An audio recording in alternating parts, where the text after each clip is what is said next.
વર્ષ 2019-20માં આવેલા કોવિડ-19ને આજ સુધી વિશ્વમાં કોઈ ભૂલી શક્યું નથી. આ વાયરસના ઘા હજુ રૂઝાયા નથી, પરંતુ કોરોનાએ ફરી એકવાર પગ પેસારો કર્યો છે. એશિયાના ઘણા ભાગોમાં કોરોનાના કેસોમાં વધારો થયો છે. હોંગકોંગ અને સિંગાપુર જેવા શહેરોમાં કોરોના વાયરસના કેસોમાં તીવ્ર ઉછાળો જોવા મળ્યો છે.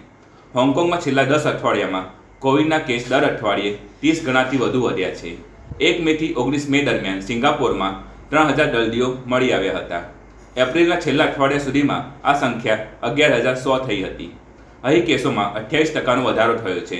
જો ભારતની વાત કરીએ તો 20 મે સુધીમાં કોરોનાના 257થી વધુ સક્રિય કેસ થયા છે. ગુજરાતની વાત કરીએ તો એક્ટિવ કેસમાં દેશમાં ગુજરાત 6થા ક્રમે છે અને કોરોનાના 7 એક્ટિવ કેસ છે.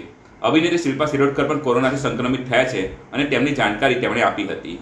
સ્વાસ્થ્ય નિષ્ણાતોના મતે હાલ જે કોરોનાના કેસ વધી રહ્યા છે તેનાથી ગભરાવાની જરૂર નથી. કોઈ ઘાતક અસરો પણ જોવા નથી મળી રહી, તે રાહતની વાત છે. જો ભવિષ્યમાં સ્વાસ્થ્ય મંત્રાલય તરફથી કોઈ સૂચનાઓ આપવામાં આવે તો તકેદારીના પગલાં લેવા આવશ્યક રહેશે.